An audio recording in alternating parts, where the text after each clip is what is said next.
Hello दोस्तों, SS मंत्रा YouTube channel में आप सभी का स्वागत है। 57%, 57% कोई मामूली आंकड़ा नहीं है दोस्तों। बिल्कुल नहीं। ये बहुत बड़ा अलर्ट है। हाँ, क्योंकि ये उन छात्रों की संख्या है जिनकी पहले सेमेस्टर में बुरी तरह से बैक लग गई थी। तो आज हम यूपी डीएलएड के दूसरे और चौथे सेमेस्टर के लिए जो नया डेटा आया है ना, उसका पूरा एनालिसिस करेंगे। सही बात है। और अब सोचने का समय नहीं बचा है। अगले 30 दिनों के लिए एक प्रॉपर बैटल प्लान मैदान में उतारना ही होगा। एग्जैक्टली और आज का हमारा मिशन सिर्फ न्यूज़ पढ़ना नहीं है। हम एक क्लासरूम की तरह डीप डाइव करेंगे। मतलब फॉर्म कैसे भरना है, टाइमलाइन क्या है और सबसे इम्पोर्टेंट कि कौन से विषय सबसे ज़्यादा डेंजरस हैं। हाँ, और उन डेंजरस विषयों से निपटना कैसे है, ये भी बहुत जरूरी है। बिल्कुल।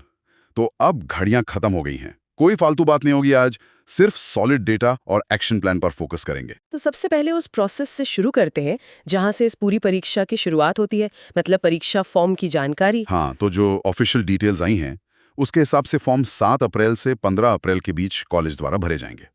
सिर्फ एक हफ्ते का टाइम। एग्जैक्टली और इसके लिए पीएनपी यानी परीक्षा नियामक प्राधिकारी का जो ऑफिशियल शुल्क है, वो मात्र 600 रुपए है। और डॉक्यूमेंट्स भी सिर्फ 2 ही चाहिए, पहले सेमेस्टर की मार्कशीट और आधार कार्ड की फोटो बस। लेकिन यहाँ एक प्रैक्टिकल सवाल आता है। 7 से 15 अप्रैल ये विंडो बहुत ही छोटी है और बच्चे अक्सर सोचते हैं कि चलो 14 या 15 तारीख को फॉर्म भर देंगे। ये आखिरी दिन का वेट करना कितना भारी पड़ सकता है। देखो, ये आखिरी दिन वाला इंतजार ना सबसे बड़ी रणनीतिक भूल है।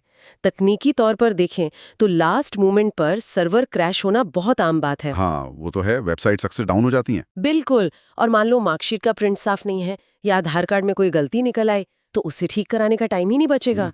ये तो बहुत बड़ा रिस्क है। इसीलिए जैसा कि शिवांश मिश्रा सर ने बताया है, ये एकदम जीरो फ्लफ जानकारी है। मतलब कोई लाग लपेट नहीं है इसमें। आधिकारिक शुल्क 600 रुपए है और सिर्फ 2 डॉक्यूमेंट्स चाहिए। तो छात्रों को बिना देरी के पहले या दूसरे दिन ही अपना काम खत्म कर लेना चाहिए। ये जीरो फ्लफ वाला अप्रोच बहुत सही है। लेकिन एक और चीज़ है जो बहुत भटकाती है बच्चों को। क्या? फीस वाला मुद्दा। हाँ, वही। मतलब ऑफिशियल फीस 600 रुपए है, पर कई प्राइवेट कॉलेज एडमिनिस्ट्रेटिव चार्ज के नाम पर बहुत ज्यादा पैसे मांगते हैं। तो क्या बच्चों को इस वक्त फीस कम कराने के लिए बहस करनी चाहिए? प्रैक्टिकली देखें तो ये कड़वी सच्चाई है। फीस में अंतर होता है, लेकिन as Shivansh Mishra sir mentioned, इस वक्त छात्रों की सबसे कीमती संपत्ति उनका पैसा नहीं, बल्कि उनका समय और उनकी मानसिक शांति है। सही बात है। Time is money right now. Exactly. अगर आप प्रशासन से बहस में 2 दिन बर्बाद कर दोगे, तो नुकसान आपकी पढ़ाई का ही होगा। तो बस रियलिटी को एक्सेप्ट करो, फॉर्म की औपचारिकता पूरी करो और वापस अपने सिलेबस पर फोकस करो। बिल्कुल। अब क्योंकि फॉर्म भरना तो सिर्फ एक एडमिनिस्ट्रेटिव काम है, असली चुनौती तो उस टाइमलाइन में है जो इसके बाद शुरू होती है। हाँ, और वो टाइमलाइन काफी डराने वाली है। अगर हम इसे डिकोड करें तो 15 अप्रैल तक तो फॉर्म भरे जाएंगे। फिर अप्रैल के अंत तक मतलब लगभग 10 दिन डाइट या पीएनपी के वेरिफिकेशन में लग जाएंगे। और फिर एडमिट कार्ड आने में करीब 7 दिन और। एग्जैक्टली और फिर सीधा मई के पहले हफ्ते में परीक्षा शुरू। मतलब अगर आज से गिने तो तैयारी के लिए सिर्फ 30 दिन बचे हमारे पास। सिर्फ 30 दिन? हाँ, और यहीं पर वो 57% फेलियर रेट वाली कड़वी सच्चाई सामने आती है। क्योंकि दूसरा सेमेस्टर पहले वाले से कई ज्यादा मुश्किल है।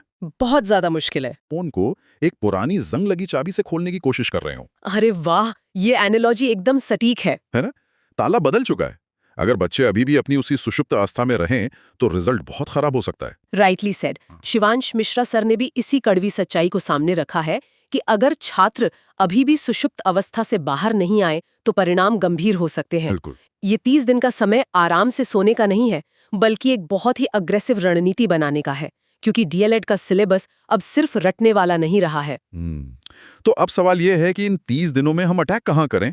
कौन से विषय सबसे ज्यादा खतरनाक हैं? इसके लिए ना हमने दूसरे सेमेस्टर के 7 विषयों को उनके थ्रेट लेवल के हिसाब से बांटा है। हाँ। सबसे पहले आता है रेड जोन। अच्छा, रेड जोन मतलब सबसे ज्यादा खतरा। इसमें कौन से विषय हैं? इसमें सबसे ऊपर है मनोविज्ञान, जिसे सिलेबस में वर्तमान भारतीय समाज और प्रारंभिक शिक्षा के नवीन प्रयास कहा जाता है। ये तो एकदम नया विषय है, खासकर जो बच्चे बीए या बीएससी करके आते हैं उनके लिए। तो ये इतना फंसाता क्यों है बच्चों को? देखो, इसका सीधा कनेक्शन पेडागोजी से है, शिक्षण शास्त्र से। बीए या बीएससी में बच्चे ठोस फैक्ट्स या फॉर्मूले पढ़ते हैं। हाँ, हिस्ट्री की डेट्स हो गई या साइंस के फॉर्मूले। बिल्कुल। लेकिन मनोविज्ञान पूरी तरह से एब्स्ट्रैक्ट है। इसमें बाल विकास की थियोरीज हैं, शिक्षाविदों के विचार हैं। मतलब सिर्फ रटने से काम नहीं चलेगा यहाँ। एग्जैक्टली। आपको ये समझना होता है कि एक टीचर के रूप में आप इन सिद्धांतों को क्लासरूम में कैसे लागू करेंगे। ये एक नया मेंटल मॉडल है, इसलिए बच्चों को समझ ही नहीं आता कि प्रश्न में पूछा क्या गया है। तो यहाँ सिर्फ क्या याद नहीं रखना है, बल्कि क्यों और कैसे पर भी फोकस करना है। सही कहा। और इसी रेड जोन में दूसरा विषय है अंग्रेजी। बहुत बड़ी दीवार रही है, पर बच्चे बचपन से अंग्रेजी पढ़ रहे हैं, फिर डीएलएड में आकर ये इतनी बड़ी प्रॉब्लम क्यों बन जाती है? इसका सबसे बड़ा कारण है कि हिंदी मीडियम के बच्चे इसे एक विषय की तरह पढ़ते हैं, एक भाषा की तरह नहीं। अच्छा, मतलब सिर्फ सवाल जवाब रट लिए। हाँ, वोकैब्युलरी रट ली। लेकिन डीएलएड में ग्रामर के नियमों की गहरी समझ और सेंटेंस फॉर्मेशन चेक किया जाता है। एक्टिव पैसिव या डायरेक्ट इनडायरेक्ट स्पीच वाले नियम। बिल्कुल। जब तक उन नियमों के पीछे का लॉजिक क्लियर नहीं होगा ना, तब तक रटा हुआ ज्ञान एग्जाम के प्रेशर में बिल्कुल काम नहीं आता। ये बहुत ही क्लियर एनालिसिस है। अब इसके बाद आता है येलो जोन, यानी मीडियम खतरा। इसमें विज्ञान को रखा गया है, पर साइंस तो बच्चों ने स्कूल में पढ़ी होती है, फिर ये खतरे में क्यों है? देखो, विज्ञान में फिजिक्स, केमिस्ट्री और बायोलॉजी के बेसिक कॉन्सेप्ट्स ही होते हैं, पर दिक्कत तब आती है जब सीधे परिभाषाएं पूछने के बजाय एप्लीकेशन बेस्ड सवाल आ जाते हैं। अच्छा, मतलब घुमाकर पूछ लेते हैं। हाँ, अगर किसी के कॉन्सेप्ट्स क्लियर नहीं है तो वो उन सवालों में बुरी तरह उलझ जाएगा। इसीलिए इसे थोड़ा बैलेंस्ड अटेंशन देना पड़ता है। समझ गया। और आखिर में आता है ग्रीन जोन, मतलब जो सबसे ज्यादा मैनेजेबल है। और सबसे हैरानी की बात है कि इसमें गणित को रखा गया है। हाँ, गणित को सुनकर बच्चे डरते जरूर हैं। बिल्कुल, अक्सर मैथ्स के नाम से पसीने छूट जाते हैं, लेकिन सोर्सेज कहते हैं कि अगर रोज क्लास ली जाए तो ये विषय बिल्कुल हलवा है। ये सबसे सुरक्षित जोन में कैसे आ गया? यही तो मैथ्स की खूबसूरती है। बाकी सब्जेक्ट्स में आपको दुनिया भर की थ्योरी याद करनी पड़ती है। हाँ, रटना पड़ता है। लेकिन मैथ्स पूरी तरह से लॉजिक और स्टेप्स का खेल है। अगर आप एसएस मंत्रा की गाइडेड क्लासेस के थ्रू रोज मैथ्स पढ़ते हो तो कॉन्सेप्ट्स एकदम साफ हो जाते हैं। और इसमें तो स्टेप्स के नंबर भी मिलते हैं ना? बिल्कुल मिलते हैं। अगर फॉर्मूला और स्टेप्स सही हैं तो परीक्षक एक भी नंबर नहीं काट सकता। रोज की प्रैक्टिस से डर खत्म हो जाता है और फिर सच में ये हलवा लगने लगता है। बहुत सही। तो अब हमें सारे डेंजर जोन्स पता चल गए हैं।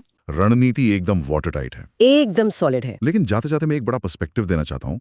अगर कोई छात्र इन 30 दिनों को इसी मजदूर वाली मानसिकता और सही ब्रह्मास्त्र के साथ पार कर लेता है ना, तो इसका फायदा सिर्फ इस सेमेस्टर तक सीमित नहीं रहेगा। ये बहुत गहरी बात है। ये जो रोज 6 घंटे बैठने की आदत है, मनोविज्ञान जैसे मुश्किल विषयों से भिड़ने का जो जज्बा है, वो आगे चलकर सुपर टेट जैसी विशाल शिक्षक भर्ती परीक्षाओं के लिए एक बहुत ही मजबूत नींव तैयार कर देगा। बिल्कुल, जो आज इस 30 दिन की आग में तपेगा वही कल एक बेहतरीन शिक्षक बनकर उभरेगा। दोस्तों, अगर आपको ये क्लास पसंद आई हो तो वीडियो को लाइक करें और एसएस मंत्रा चैनल को सब्सक्राइब करें और बेल आइकन दबाना ना भूलें। धन्यवाद।